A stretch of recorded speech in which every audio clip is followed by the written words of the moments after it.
Good morning, Knicks Nation. Today is Monday, the 16th day of December, as we're winding up the year 2024. The 16th day of December 2024.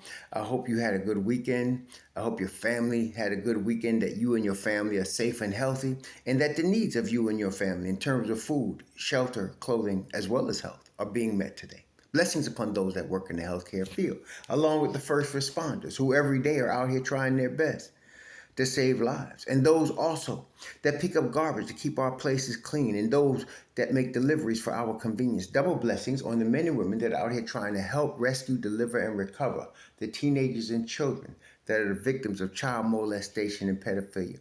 People that are also victims of pornography and child pornography, prostitution, child prostitution, human trafficking, and sex slavery. Double curses on the perpetrators, double curses on these profiteers, and double curses on the perverts that create the demand to have these industries. Finally, double blessings on the homeless.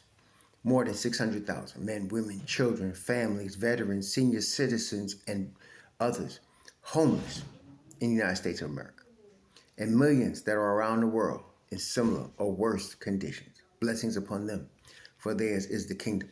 There was a basketball game here in Florida, in Orlando last night. The New York Knicks defeated the Orlando Magic 100-91. You know, it was interesting. Last night, my mother was at the game. Some of you saw us go live, saw her there with her Knicks hat. She had ordered that Knicks hat. It surprised me because I had one for her, but she ordered her own. And so we sat in this section for people with handicaps. My mother's 84. And so it was a good spot. It was a little different. It wasn't behind the bench where I had got, but I had forgotten that she needed assistance when I bought the tickets. Otherwise, I'd have mentioned that before. But anyway, after the game, they had a guy that came with a wheelchair and helped us get from level 5 here in Orlando. You go into the arena from level 5 at the parking into the arena. And when we were leaving, we left about 2 minutes left in the game just to beat the crowd. So he come with the wheelchair and he's got, I said, it was a good night tonight. And he said, well, good night for you guys. And then I said, oh, because he's an Orlando fan. And I said, well, you know, he said, well, we didn't have Bonchero. He said, and we didn't have Franz Wagner. And I said, that's true. He said, but you guys were missing players too. I said, yeah. I said, that's what it is. I said, you got to grind. It's a long grind, and you got to figure it out. Everybody goes through it. He said, yeah, that's part of the game. And I said, yeah. I said, we missed Deuce McBride for 5 games. We missed Precious Achiuwa for 21 games, and we still don't have Mitchell Robinson back. He said, yeah, that's true, right? And that's what it is. 82-game grind. It's a marathon. People act as if this is college. And so every loss, you know, you were number one in the nation, and you lose and you drop to 5 and all of that. This is the league. And it's an 82-game grind. Everybody has to go through the grind. What I like about what we got is guys like Thibodeau build their team for the grind. It ain't for just this week, okay? And so every loss, people start tripping, jumping off building. Every win as if it's, like I said, as if it's one and done in college. This ain't that, okay? So, and Jalen Brunson is built for the grind. So what I'm noticing with respect for that, we noticed that the last game against Atlanta, as I mentioned, and they started the first 2 quarters attacking Leprechaun, and it was very successful. You know, they won the first quarter. They were up at 7.5. Then in the third quarter, Jalen Brunson decided to abandon that strategy and to try to take over the game. Bad move, right? And then that gave up energy both offensively. We had bad possessions and defensively. So then here comes Atlanta back and they win the game. That's not going to last because Brunson is too smart. So I have noticed, and maybe you have too, that during the last several games, I would say maybe 5 games, the referees have allowed teams to beat up the Knicks and not call fouls. Last night, Jalen Suggs got a block on Deuce McBride by putting his left hand, coming from behind Deuce as Deuce was getting ready to dunk. Deuce could have got hurt. Putting his left hand on Deuce's shoulder, pushing down the shoulder, and then using that as leverage to get up and block the shot and hitting him in the head. No call. But that's emblematic of what's been going on for like at least 5 games now. And they're allowing Jalen Brunson, particularly, to get beat up. Okay? So what happened last night is Brunson tested the waters in the beginning. He saw what was going on. Started going to Gato. Started going to Mikal Bridges. And by the way, Mikal Bridges, and some of y'all, sometime you fools are always trying, what do you think about Mikal Bridges' defense? Oh, Mikal Bridges sucks. Oh, we gave up too much for him. Y'all need to calm down. The boy is worth everything we gave up to get him, because he's going to help us get this chip. And last night, he was 17 points, 7 of 11 from the field. He played solid defense on Suggs. He was frustrating Suggs. And Suggs was trying to take his frustrations out on Jalen Brunson on the other end, and Suggs fouled out. And this is the thing. See, in the league, everybody plays role. Some people try to demean the term role player. It's a stupid thing to do if you understand pro basketball. Everybody's a role player in the NBA, except for a couple of guys that can play both ways at elite level. Okay? And that's very rare. Everybody has a role. Jalen Brunson's role is to lead the team and score. That's his role, okay? Mikal Bridges' role is to play both ways, to be the third option on offense and to play solid defense against the other team's point guard or the best guard they have. That's their role. Everybody has a role. When you have to play both ways at an elite level, though, and you're not used to doing it, Josh Hart mentioned this in the roommates, one of his roommates episodes last summer. It's very difficult to do. And the players understand that. So last night, because of the absence of Banchero and Wagner, Suggs had to play both roles. He had to try to be elite offensively, and he had to play tough defense on Jalen Brunson. Now, if those other two guys were there, he wouldn't have had that much responsibility, but he couldn't do it. It's difficult. So last night, he went 4 of 19, and he fouled out. See, that's the result of trying to do both things. And he couldn't. He had the rookie, De Silva. De Silva had 20 points, and they would have got blown out. Mo Wagner had a career high 32 last night off the bench. He was hitting shots I'd never seen him hit, and he was doing stuff I'd never seen him do. Even he was surprised. And he was getting all the calls, obviously. So that's what kept him in the game. If it wasn't for Mo Wagner, they'd have got blown out last night. Okay? But Mo Wagner kept him in the game. And then they allow him to beat up on Gato and be a hack, and then they were giving him every call on the other end, right? So this has been the formula: beat up Jalen Brunson, be very physical with the Knicks, and hope you get them flustered. That's the thing. But what's going to happen, and I'm gonna tell you right now, what is happening? The Knicks will figure that out, keep their composure, and it will just make them stronger. And when it comes playoff time, they'll be hell to pay because they'll be battle tested. They're already like guys like Gato. In fact, all the whole starting five is playoff battle tested. And so is Deuce McBride, and so is Precious Achiuwa, and so is Cam Payne. They are playoff battle testing. And don't bring in Mitch Rob. A healthy Mitch Rob on top of that. So this is all a process, is what I'm saying.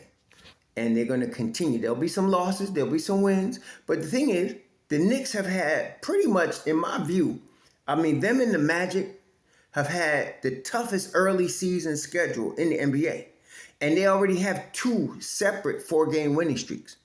Okay? 2 separate 4-game winning streaks. So it's only going to get better. Tom Thibodeau's team is built for the grind. So they don't start playing really till you get into January. And look at this now. So the Knicks, right now, the Knicks are in a part. This is the beginning of a 3-game road trip. So they got this road trip. They just had Orlando. They got Minnesota on Thursday, and then Saturday night they got the Pelicans all on the road. That's not going to be easy, but they just come off an 11 days 5-game road trip. So they got this road trip. Then they got Toronto and San Antonio. Then they got another 3-game road trip with Orlando on the 27th of December, and it's a back-to-back. The next night, me and Senior Beef going to be at the Saturday night game in Washington, and then they got 2 days later Washington again in Washington. But then when they get to January, they play a whole bunch of home games, and that's when it's gonna be on. Mitch Rob is coming back. They got a whole bunch of home games. They're gonna start getting in their flow. See, right now, Precious, Cam, and Deuce have not played a whole bunch of games together yet. They have not. You see, it's different. Practicing is one thing, but getting that game experience, that's another thing. And so you're seeing now the starting five get the game experience. Deuce, Cam, and Precious, and Shamit too. They ain't got it yet, but they're getting ready to get it. They can play these games, they don't get it. And so it's going to be on at that point. So right now, what I'm saying is even not at their strongest, even not getting in the flow yet, even not having their full team together, the Knicks are 16-10, 62% winning percentage. Okay, now they got a tough one coming up against Minnesota. It's on TNT, can't stand TNT, but they got a tough one coming there. Minnesota pretty much got their whole contingent right now. Minnesota only person on the injury report is Joe Ingles, and he wasn't going to play anyway. So they got their full contingent. The Knicks are coming into Minnesota. That's going to be a tough game. So the Knicks, if they can get by Minnesota this Thursday, that could start something. But they got to get by Minnesota this Thursday. It's not easy. It's going to be easier said than done, put it that way. Yours truly is going to be behind the Knicks bench. Me and my oldest boy are going to be behind the Knicks bench on that game. So we're looking forward to that. So, but that's going to be a tough one. So we got to see what we can do. But the Knicks have been battling through everything in this first 26 games, and I think they've done a damn good job. They did a very good job. Thibs and crew, in spite of all your noise and some of your whining and stupid stuff, they still doing the job they got to do. So I think we're going to be in good shape. But yeah, for right now, as Thibodeau would say, the focus is on Minnesota on Thursday. And the thing is, today is Monday. So they got Monday, Tuesday, Wednesday, and then they play Thursday night. So they basically got 4 days to get ready for this Minnesota. So I think this is good. This gives everybody a chance again to get right, to get healed. Yesterday was a great game for them to get right. Jalen Brunson ended up with 31. The Knicks out-rebounded them last night. What was it, rebound? They had a rebound edge. It was 39 for Orlando, 45 for the Knicks. Now, they didn't move the ball as well, but I got to give the Orlando Magic defense credit. There was a couple of 24-second violations during the course of the game. And they were really over, and that's another thing. Teams are overplaying the Knicks. When I say overplaying, they're pressing into the backcourt. What happens when a team does that, and the Knicks started to adjust to that. That was good to see. But when they overplay, what you have available to you is backdoor cuts. So if they, and that's what they were doing, they're pressing up on Brunson. They were pressing up when you got over half court. And when that happens, backdoor cuts are available. And the Knicks caught a couple of them yesterday, catching them going backdoor. And they're going to get more better at that because teams have been using that as the latest strategy. Beat up the Knicks, beat up Jalen Brunson, overplay them. Okay? Backdoors are going to be available. And so Deuce read it right away, and he was open a couple of times, but they didn't catch him. But it's going to catch up. It's going to catch up. Gato's too good a passer, and they're going to be able to catch that, and they're going to have to change the strategy because the Knicks are going to kill him like that. Because OG and McCall are excellent at cutting off the basketball. And they did that a couple of times last night. OG only had 7 points last night. But to say he had no impact would be stupid because the boy was grown man energy on defense, and he was also helping out on the boards. And he was also, of course, like I said, on all NBA defensive stuff yesterday. So it's all good. And as we see the highlight, I'm watching the game. I did not realize that Gato was collecting that many rebounds. It was all in the flow of the game. He got 22 boards yesterday, 22 points. It was all in the flow of the game. He was being aggressive back at Mo Wagner. The problem was they were calling fouls on Gato and not on Wagner. That was the problem. They were both being aggressive, and Mo Wagner was getting calls, even stupid offensive fouls. Only one was legit. One time, I was a little annoyed because there was a pick and Gato stuck his leg out. Now, he did the same thing against Atlanta. You got to learn, you cannot stick your leg out. They will call, especially you're a Knick. They're going to call that every time. So on the pick, they gave him an offensive foul, and I think it was the third quarter because he stuck his leg out. And he shouldn't do that. He didn't have to do that, but he'll learn. So he played 43 minutes last night. Precious Achiuwa played 18 minutes. Deuce played 21, and Cameron Payne played 10. Again, the bench is just getting into stride. I'm not going to criticize. They had 11 points off the bench last night, but a lot of that was just them trying to feel their way together. But when they came, one thing they don't have to feel their way about. When them three was on the court, and they had, at the time, they had different times. They had Mikal Bridges with them, and they had Josh Hart. Sometimes they have, instead of Josh, they'd have Gato, right? The defense was up several notches. That's when the Knicks really took control of the game. When them cats was out there with that defense. Now, offensively, they still trying to feel their way, and they're going to get it eventually. But defensively, that that defense was awesome. That really was. That's why, look, the Knicks, somebody tell me if I'm wrong, but I don't think the Knicks have lost a game this season where they have held the opponents under 100 points. And by the time you got to the third quarter, it was clear the Magic were not going to get 100. Okay, I wasn't even sure the Knicks were going to get 100. It was a very low scoring game. The half was like 40-30 or 41-31. That was the halftime score. So, it wasn't even clear that anybody was going to get 100. But that's what I liked about it. Was 22. I think it was 22 all at the first quarter, way below 30. So when you get games like that, believe it or not, even though I know everybody's talking about the high-powered Knicks offense, that favors the Knicks, okay? Because that puts the defense in an energetic level and in a position to succeed. And when you do that, the offense is going to click. So that was good. And so they held them under 100. I'm just looking at all their W's. They held the Magic under 100. They held New Orleans under 100. They held Charlotte under 100. They won all them games. They held, what else am I looking at? They held Philly under 100. That's another win. They held Minnesota under 100. They won that game. They held Detroit under 100. They held Indiana under 100. They won all them games. So, yeah, every game they hold in under 100 points, they win. All right? So, and that's why I was telling this lady next door, she was yelling, making all kind of noise, and especially when somebody on the Knicks was shooting a foul shot, everybody in the arena was going crazy. And then when they would hit the foul shot, I would yell, "Now y'all can shut up." And that's why I said that. I said, if the Knicks hold teams on 100 points, they win. And they were all quiet, and that's what happened. So, yeah, that defense was hellified when them cats was in there, as we thought it would be, with Precious, Deuce, Payne, and then they went and messed around, put Mikal Bridges in there, and then when Josh Hart was in there, all got though. Actually, Josh Hart did not have the defensive game that you would expect. He was bad, though. He was not bad in a good way. He was a bad man. I mean, that energy that he brings, if you see it live and direct, that energy is amazing that Josh Hart brings. But that rookie was giving him a little bit of problem to Silva in the beginning of the game. I knew it wasn't going to last, but hey, De Silva, you got to give him his props. But Josh Hart ended up 5 of 9 from the field. He scored 12 points. He was +9. He had 5 turnovers, though. See, he had 4 steals, and he was playing them pass lane, and he had 5 rebounds. But he had 5 turnovers, and that's where you could see he was having a little bit of a problem yesterday. And De Silva was giving him some fits, too. It wasn't his best game, but that energy you cannot replace.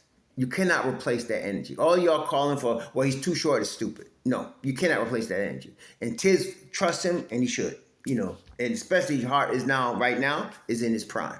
This is Josh Hart's prime with the Knicks. And that's the thing. All my years of following the Knicks, once the Clyde era was over, Willis Reed, Clyde, and them, the only guys they would get are guys past their prime. We got Spencer Haywood when he was past his prime. We had McAdoo in his prime, and for some reason he didn't stay, right? But we would get all these guys.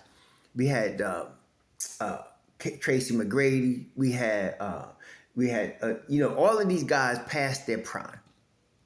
Paul Westphal, past their prime. Now, we got Brunson in his prime. We got Josh Hart in his prime. We got Karl Anthony Towns in his prime. We got OG, and I'm serious, these guys are all in their prime. Mikal Bridges in his prime. Precious Achiuwa hasn't even reached his prime yet. Neither has Deuce McBride. Sherman is in his prime. Cameron Payne is a little past his prime, but he's still at a high level. So we got a whole bunch of guys that, and even when Juju was here, he developed into his prime in New York. These are all signs, is what I'm saying. These are signs. The Knicks are coming. Don't worry about it. It's a long grind. It's an 82-game season. We only 26 games in. That means we still got 56 games to play, plus playoffs. And they start getting better, like fine wine, after January. Here we go. So now we got Minnesota. It's going to be a tough little schedule. Got Minnesota. Then we got to travel down to the King Smoothie Center down there in New Orleans. Mitchell Robinson will be happy. And we got to play them Saturday night. And then they got to come back and play again on Monday at home before they go back on the road again for a couple of games. Yeah, so they come back and play Toronto at home on Monday. And then Christmas Day with Victor Wembanyama and them in the Garden at 12 o'clock. I hate 12 o'clock games, and the players hate them too. But there you go. And then another 3-game road trip. Good thing is that they're playing a lot of teams that are under 500, but you know and I know this is the league and you can't sleep on nobody. So it is what it is. But right now, we got to handle Minnesota. That's what we got to do. Got to handle Minnesota, take care of our business, try to get that 17th win, stay in that 600, 640 range, which is what they're doing right now. They right now like 62% winning percentage, 61 and a half or some stupidness like that. So they good, man. Right? Yeah, 61 and a half, which basically round up 62% winning percentage. Right now, them in Orlando is tied, but the Knicks are percentage points ahead in the 3rd seed. That's why we need to get this W while we can in Minnesota. They will own the 3rd seed at that point. And so, yeah, and the Knicks are and Minnesota are a game and a half ahead of both Milwaukee and Miami, who are basically tied for the 5th seed. And then Atlanta is 2.5 games behind the Knicks. All that hoopla about the leprechaun, and them behind is 14 and 13 and 2.5 games behind us. And believe me, let me tell you something.